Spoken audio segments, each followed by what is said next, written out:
Okay नमस्कार मित्रों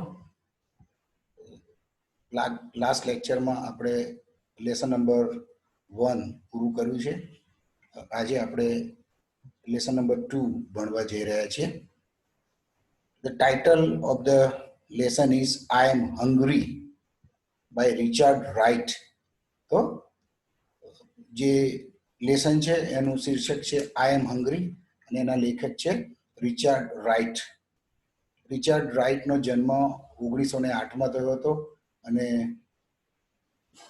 1960 માં એમનું મૃત્યુ થયું હતું a pioneer in African American literature તો એ અમેરિકન આફ્રિકન લિટરેચરના પ્રણેતા હતા તેમણે આફ્રિકન અમેરિકન લિટરેચરની શરૂઆત કરી હતી પોતે રંગભેદ નીતિનો એ ભોગ બન્યા હતા એટલે એમના લેખનોમાં એમને થયેલી પીડાનું વર્ણન છે એમણે uncle Thomas children black boy અને નેટિવ સન જેવા પુસ્તકો લખ્યા છે આ જે પાઠ આપણે ભણવા જઈ રહ્યા છીએ એ પાઠ બ્લેક બોય નામની જે એમની ચોપડી છે એમનું પુસ્તક છે એનો એક નાનકડો હિસ્સો છે નાનકડો ભાગ છે બરોબર છે તો ચાલો મિત્રો આપણે એ પાઠને ભણીએ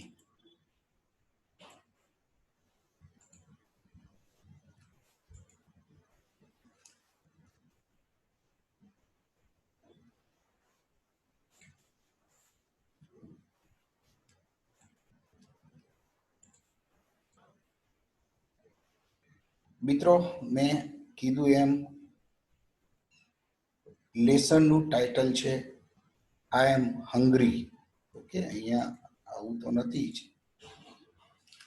ઇટ્સ લાઈક ધીસ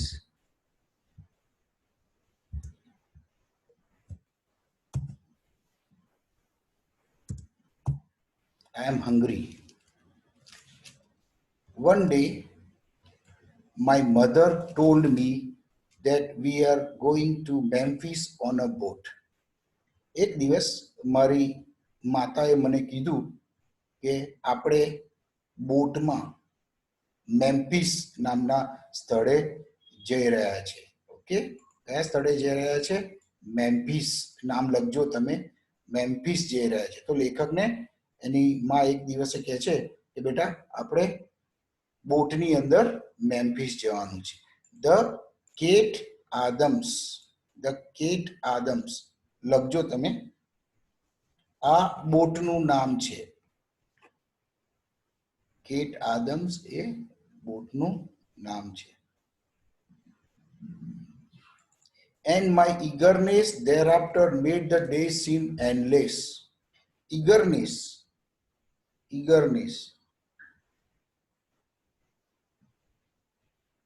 આતુરતા ઉત્સુકતા thereafter પછી made the day seem endless પછી જ્યારે મને એવું કહેવામાં આવ્યું કે બોટની અંદર કેટ આદમ્સ નામની બોટની અંદર એ લોકો મેમ્ફિસ જઈ રહ્યા છે ત્યારે મારી ખુશી મારા આનંદનો પાર નહોતો અને દિવસો મને એન્ડલેસ જાણે અંત જ ના આવતો એવા દિવસો મારા એટલે ખુશી બહુ જ ખુશી હતી લેખકને each night I went to bed hoping that the next morning would be the day of departure.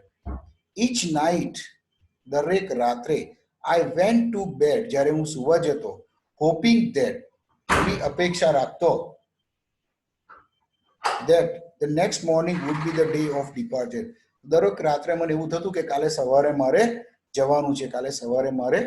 જવાનું છે એટલે એક ઊંઘતા પણ એ સ્વપ્નમાં જોતો કે મારે બોટમાં બેસવાનું છે એટલે નાના બાળક તરીકે એક વહાણમાં કે બોટની અંદર બેસીને સફર કરવી એના માટે બહુ જ ખુશીનો આનંદ હતો આનંદની વાત એના માટે એટલે એ એની માતાને જુદા જુદા પ્રશ્નો પૂછવાનું શરૂ કરે છે how big is the boat I ask my mother માં બોટ કેટલી મોટી હશે as big as a mountain she said તો એની માં એને કહેતી કે વાહ મોટો પર્વત હોય ને એના જેટલી મોટી હશે boat has it got a whistle એમાં whistle હોય છે whistle એટલે ખબર છે ને હોર્ન બસમાં ટ્રેનમાં whistle હોય છે ને એવી યસ એની માં કહે છે હા બોટની અંદર whistle પણ હોય છે does the whistle blow?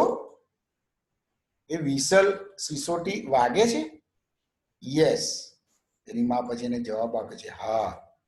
Van, ક્યારે વાગે છે માં? એ બોટની જે વિસલ હોય છે, ઓકે, એનો સાઉન્ડ અવાજ હોય છે. When the captain wants it to blow, જ્યારે જહાજનો કપ્તાન ઈચ્છે ત્યારે. ઓકે ને, તો ક્યારે વિસલ વાગે? તો જ્યારે જહાજનો કપ્તાન ઈચ્છે ત્યારે. Why do they call it the Kate Adams? Okay, તમે જુઓ આ નાનકડા બાળકની ઉત્સુકતા જુઓ, એની ઈગરનેસ જુઓ. નાની નાની વસ્તુઓ પ્રત્યે એને બહુ જ ઇંતેજારી છે, જાણવાની ઉત્સુકતા છે. એટલે એ એની મધરને, એની માને પૂછે છે, માં આ બોટને કેટ એડમ્સ કેમ કહેવામાં આવે છે? લોકો એને કેટ એડમ્સ એવું કેમ કહે છે? Because that's the boat's name. એની માં એના બેટાને કહે છે, એના દીકરાને કહે છે, બેટા એનું નામ છે એ તો, એટલે એને બધા એવી રીતે બોલાવે છે. What colour is the boat? માં બોટનો કલર કેવો હશે? વાણનો કલર કેવો હશે? વ્હાઈટ. એની માં કહે છે સફેદ. How long will we B on the boat? ફરી બીજો પ્રશ્ન પૂછે છે, માં આપણે બોટ ઉપર કેટલો સમય રહેવાનું છે? કેટલો સમય સુધી આપણે એની અંદર મુસાફરી કરવાની છે? કેટલો સમય આપણને લાગશે? All day all night. એની માં શું કહે છે?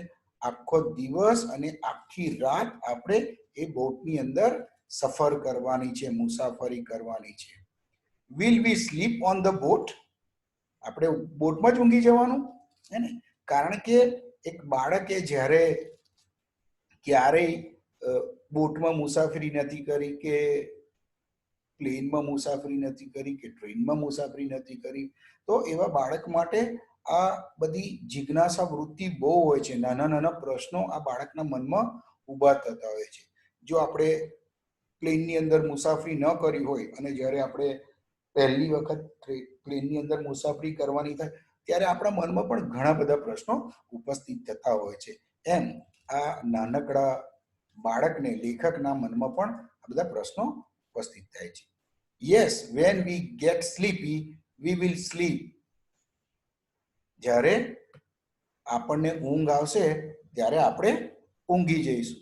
અત્યારે તો તું હવે આ બધું બંધ કર, મને પ્રશ્નો પૂછવાનું બંધ કર. For days I had dreamed about a huge white boat floating on a vast body of water. દિવસો સુધી લેખક સ્વપ્ન જુએ છે. કેવું સ્વપ્ન જોવું છે?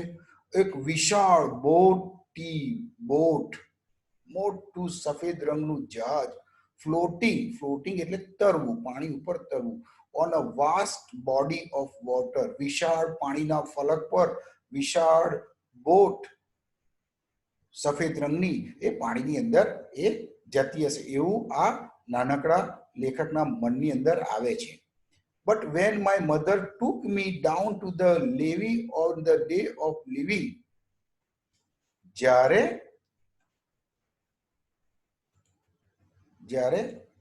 લેખકના મમ્મી એને જવાનું હોય છે મેમ્ફિસમાં, અને જ્યારે એને બોટ ઉપર લઈ જાય છે, ત્યારે આ લેખકને, નાના બાળકને ખૂબ જ આશ્ચર્ય થાય છે. કેમ? I saw a tiny dirty boat that was not at all like the boat I had imagined. Imagine એટલે કલ્પના કરવી, વિચારેલું. લેખકે વિચાર્યું હતું કે વ્હાઈટ મોટી બોટ હશે અને દરિયાના પાણીની અંદર હિલોડા લેતી હશે, પણ એવું બનતું નથી. I saw a tiny, કેવી? નાની બોટ, dirty boat, ગંદી boat, that was not at all like the boat I had imagined. તો મારા સ્વપ્નમાં મેં જે બોટ વિશે વિચારેલું, જે બોટની મેં કલ્પના કરેલી, એવી બોટ નથી. I was disappointed. લેખક નિરાશ થઈ જાય છે, ડિસઅપોઇન્ટ થઈ જાય છે, નિરાશ થઈ જાય છે. And when time came to go on board, જ્યારે અમારે બોટની ઉપર ચડવાનું થયું, ટુ બોર્ડ એટલે અંદર જવું, શિપમાં જવું કે ટ્રેનમાં જવું, કે આપણે આગળ આ શબ્દ ગયા વર્ષે શીખી ગયા છે. પછી બોર્ડ, ટુ બોર્ડ એટલે શિપમાં કે બસમાં કે ટ્રેનમાં કે એની અંદર ચડવું. I cried and my mother thought that I did not want to go with her to Memphis. Okay? જ્યારે શિપમાં જવાનું થયું ત્યારે હું રડવા માંડ્યો. એટલે મારી મમ્મીને એવું લાગ્યું, મારી મમ્મીએ એવું વિચાર્યું કે હું એની સાથે મેમ્ફિસ જવા નહોતો માંગતો. હે ને, જ્યારે રડતો હતો ત્યારે એની મમ્મીને એવું લાગ્યું કે આ છોકરાને મારી જોડે મેમ્ફિસ આવવું નથી. And I could not tell her what the trouble was. અને હું મારી માને મારી જે તકલીફ હતી એ હું કહી શક્યો નહીં. And I could not tell her what the trouble was. Solace came when I wandered about the boat and gazed at Negroes throwing dice, drinking whiskey, playing cards, lolling on boxes, eating, talking, singing. Solace, Aswasan, Solace, came when I wandered about the boat. જ્યારે હું બોટની અંદર ફર્યો, આમ તેમ રખડ્યો ને, ત્યારે મને થોડું આશ્વાસન મળ્યું. એન્ડ ગેઝડ, એણે જોયું, શું જોયું? નિગ્રોઝ એટલે Africans, black people. Throwing dice, dice એટલે આપણે પેલું ચારણા રમતા હોય કે સાપસીડી રમતા હોય, પેલી 4 બાજુવાળી કૂકી આવે ને, એની પર એક બાજુ 1 લખ્યા હોય, 2 લખ્યા હોય, 3, 4, એને ડાયસ કહેવાય. બરોબર છે? તો જુગાર કે એવું રમતા હોય તો લોકો ડાયસ નાખે. 5 પડ્યા, 3 પડ્યા, 1 પડ્યો. ઉનાળામાં આપણે રમીએ છીએ. ડ્રિંકિંગ વિસ્કી, એ લોકો મદપાન કરી રહ્યા છે, ડ્રિંકિંગ કરી રહ્યા છે. પ્લેઇંગ કાર્ડ્સ, પત્તા રમી રહ્યા છે. આ બધું ક્યાં થઈ રહ્યું છે?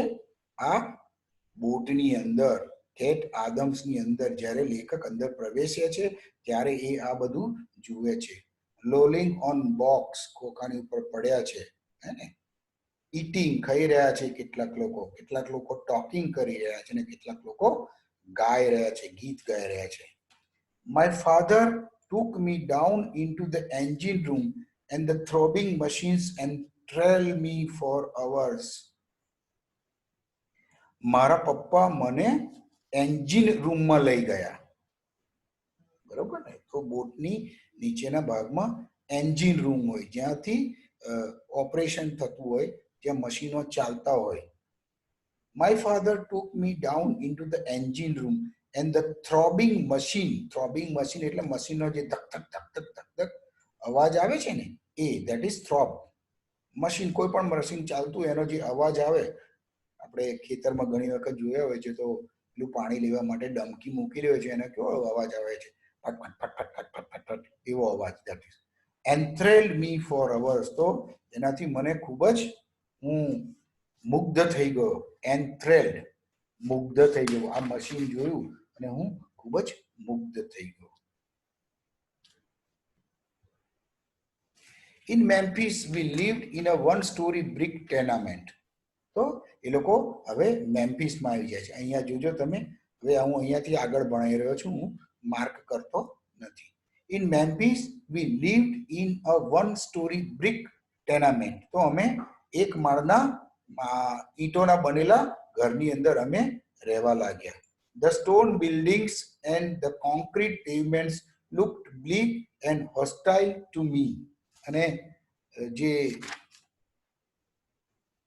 પથ્થરના બનેલા ઘરો હતા, the stone buildings and the concrete pavements એટલે આરસીસી, સિમેન્ટ અને કપચીને એનાથી બનેલા રસ્તાઓ, looked bleak and hostile to, મને આ બધું કંઈક જુદું જ લાગતું હતું.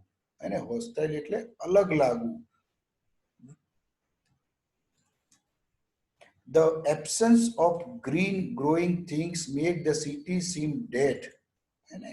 The absence of greenery, વૃક્ષોના અભાવે શહેર ડેડ લાગે છે, મરી ગયેલું લાગે છે. અને એટલે જ આપણે વૃક્ષો વાવવા જોઈએ.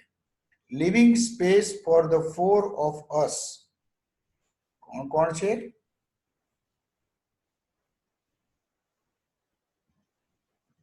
Okay.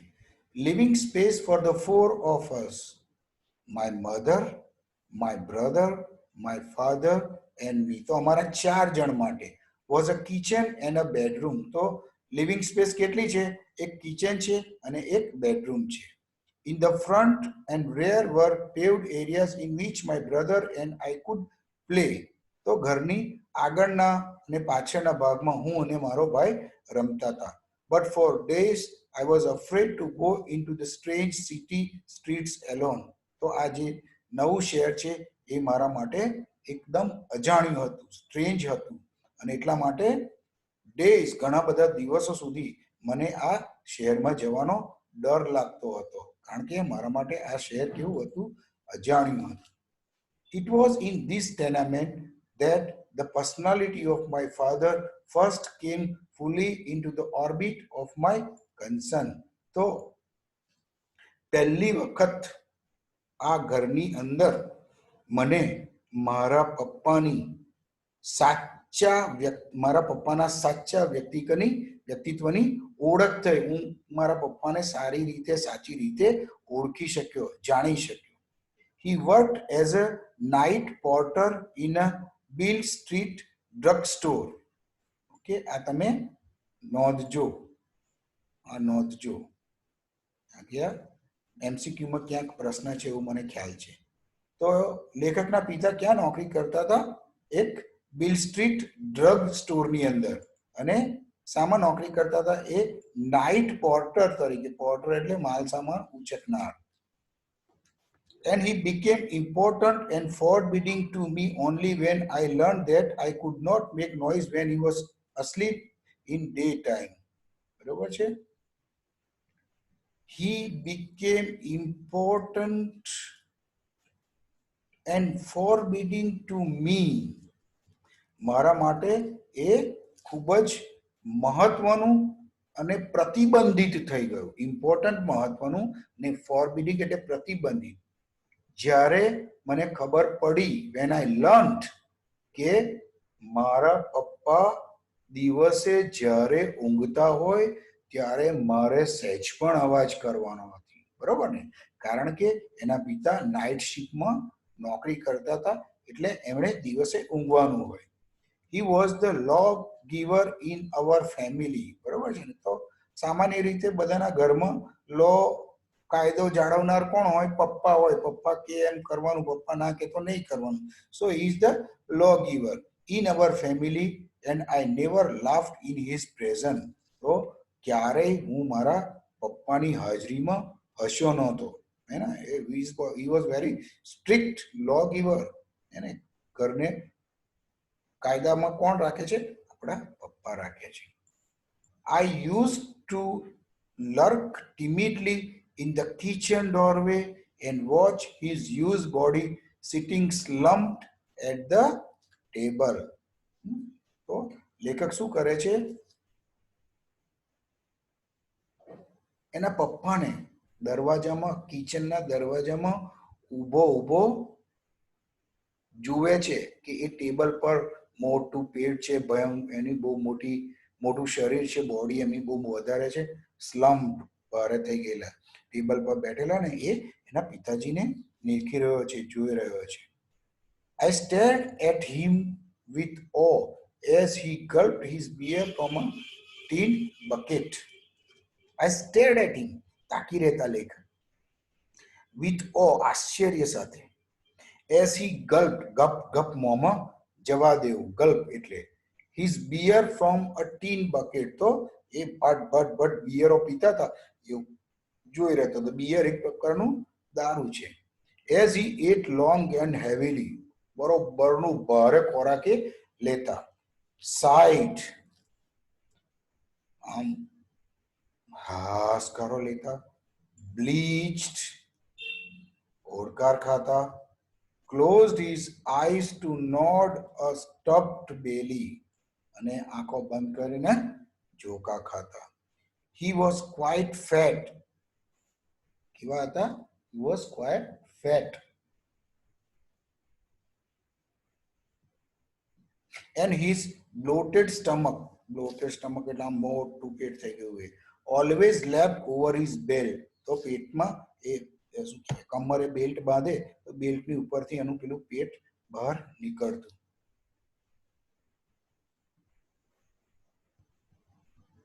He was always a stranger to me, always somehow alien and remote. મારા પિતાજી હંમેશા મારા માટે એક અલગ જ વ્યક્તિ રહ્યા હતા. મારા પિતા જેવું કદાચ એમણે મારી જોડે વર્તન કર્યું નથી. He was a stranger to me, જાણે કોઈક અજાણ્યો માણસ આપણી જોડે વર્તન.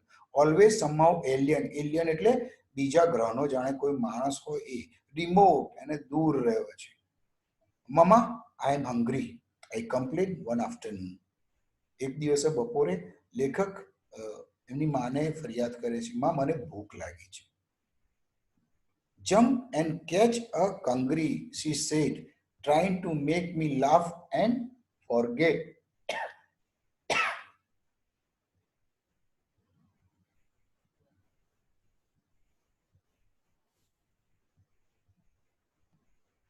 Jump and catch a kangri, she said, trying to make me laugh and forget. તો એની મમ્મી કહે છે કે ઉદીને કંગરી લઈ લે, અને હકીકતમાં મારી માં મને હસાડવા માંગતી હતી. What is a કંગરી? કંગરી શું છે? It's what little boys eat when they get hungry, she said. તો એની માં કહે છે કે જ્યારે નાના બાળકો ભૂખ્યા થાય છે ને ત્યારે એ લોકો ખાય છે. What does it taste like? એનો ટેસ્ટ કેવો છે, એનો સ્વાદ કેવો છે? આઈ ડોન્ટ નો, મને ખબર નથી, એની મમ્મી કહે છે. Then why do you tell me to catch one? તો પછી તું મને એક લેવાનું કેમ કહે છે? Because you said that you were hungry. She said smiling. હસતા હસતા એ કહે છે, તે કીધું નહીં કે તને ભૂખ લાગી છે? I sensed that she was teasing me and it made me angry. મને એવું લાગ્યું કે મારી માં મારી સાથે ટીખળ કરી રહી છે, મજાક કરી રહી છે, અને એના લીધે મને ગુસ્સો આવ્યો. But I am hungry, I want to eat. પણ મને ભૂખ લાગી છે, મારે ખાવું છે. You will have to wait. હવે તો તારે રાહ જોવી પડશે. But I want to eat now. મારે તો અત્યારે જ ખાવું છે. But there is nothing to eat, she told me. એની માં શું કહે છે? ભાઈ કશું ખાવાનું નથી. વાય? કેમ? Just because there is none, she explain. બસ નથી એટલે નથી, કશું નથી ખાવાનું, સમજાવે છે એની મમ્મી એને. But I want to eat, I said beginning to cry. રડવાનું ચાલુ કરીને મેં મમ્મીને કીધું કે મારે ખાવું છે. You will just have to wait. તારે રાહ જોવી પડશે. But why? કેમ? For God to send some food. ભગવાન કંઈક તારા માટે ખાવાનું મોકલશે, ત્યાં સુધી તારે રાહ જોવાની. મિત્રો, આ વાક્યનો અર્થ સમજ્યા તમે? ઘરમાં કશું જ નથી, હવે તો ભગવાન કશું મોકલે તો બેટા હું તને ખવડાવું. When is he going to send it? અને જુઓ આ નાનકડા બાળકની એકદમ નિર્દોષતા જુઓ તમે. ક્યારે મોકલશે મમ્મી? I don't know but I am hungry. એની માં કહે છે મને ખબર નથી, અને દીકરો લેખક કહે છે but I am hungry. She was ironing and she paused and looked at me with tears in her eyes. She was ironing, એ કપડાને આયનિંગ કરી રહી હતી, ઇસ્ત્રી કરી રહી હતી. She paused, થોભે છે. Looked at me, મારી સામે જુએ છે, અને એની આંખની અંદર આંસુ છે. રડતા રડતા એ પોતાના દીકરાની સામે જુએ છે. કેમ? કારણ કે દીકરો ભૂખ્યો છે, પણ એની પાસે ખાવાનું નથી એના દીકરાને આપવા માટે. Where is your father? She asked me. એ પૂછે છે તારા પપ્પા ક્યાં ગયા? Where is your father? I started in bewilderment. આશ્ચર્ય તરીકે I stared in bewilderment. હું આશ્ચર્યથી એની સામે તાકી રહ્યો. Yes, it was true that my father had not come home to sleep for many days now. મારા પપ્પા ઘણા બધા દિવસથી આ ઘરે સુવા માટે આવ્યા નહોતા. And I could make as much noise as I wanted. હા, તમે જુઓ છોકરાનો આનંદ. શું કહે છે? એ વાત સાચી હતી કે મારા પપ્પા ઘણા બધા દિવસથી ઘરે સુવા માટે આવ્યા નહોતા. and I could make as much noise as I wanted. અને અત્યારે હું ઈચ્છું એટલો અવાજ કરી શકતો હતો. કેમ? કારણ કે મારા પપ્પા અહીં આવવાના નથી, એ સુવાના નથી દિવસ, એટલે હું અત્યારે ધમાલ મસ્તી કરી શકું. Though I had not known why he was absent, I had been glad that he was not there to shout his restrictions at me. તો એને ખબર નથી કે એના પિતાજી કેમ નથી, પણ એ ખુશ હતો. I had been glad that he was not there to shout his restrictions at me. તો એ અત્યારે મારી પર પ્રતિબંધો રેસ્ટ્રિક્શન્સ લાવવા માટે ત્યાં હાજર નથી. બૂમો નથી પાડવાના કે તું અવાજ ના કરીશ ને આમ ના કરીશ. He is not there. But it had never occurred to me that his absence would mean that there would be no food. પણ મને અથવા મારા મગજમાં એ વસ્તુ ક્યારેય નહીં આવી કે એમની ગેરહાજરી અમારા માટે ભૂખ લાવશે. જો એ નહીં આવે તો અમને ખાવાનું મળશે નહીં. એ આવતા હતા અને એના લીધે જ અમને ખાવાનું મળતું હતું. But he is not coming and there is no food in the house. I don't know, I say. Who brings food into the house? My mother asked me. એ મમ્મીએ મને પૂછ્યું, ઘરમાં ખાવાનું કોણ લાવે છે? પાપા, I said. He always brought food. મેં કીધું પપ્પા લાવે છે અને એ હંમેશા ખાવાનું લાવતા હતા. Well, your father isn't here now, she said. Any mummy શું કહે છે? જો હવે તારા પપ્પા અહીંયા નથી. Where is he? ક્યાં છે? કઈ ગયા છે? I don't know. મને ખબર નથી, એની મમ્મી કહે છે. But I am hungry. I whimpered, stomping my feet. પણ મને ભૂખ લાગી છે અને હું પગ પછાડીને બોલવા માંડ્યો, બબડવા માંડ્યો. You will have to wait until I get a job and buy food, she said. એની માં શું કહે છે? ભૂખ લાગી છે જને, તો મને નોકરી મળે અને હું ખાવાનું લઈ આવું ત્યાં સુધી તારે બેટા રાહ જોવી પડશે. As the days slid past, the image of my father became associated with my pangs of hunger. જેમ જેમ દિવસો પસાર થતા ગયા, the image of my father became associated with my pangs of hunger. તો મારી ભૂખ સાથે મારા પિતાની છબી જોડાય. Book is equal to my father. If my father is there, we are not hungry. જો મારા પપ્પા છે તો અમે ભૂખ્યા નથી, મારા પપ્પા નથી તો અમે ભૂખ્યા છીએ. So તો લેખકના ભૂખ સાથે એના પિતાનું નામ એસોસિએટ થઈ ગયું છે. And whenever I felt hunger, જ્યારે જ્યારે મને ભૂખ લાગતી હતી, I thought of him. હું ત્યારે ત્યારે મારા પિતાજીનો વિચાર કરતો હતો.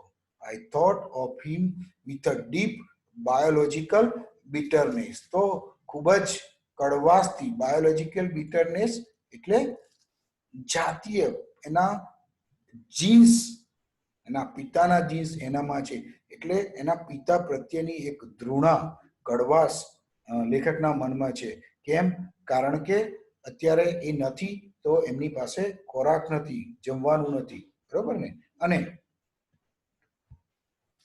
એમની ફરજ હતી અમને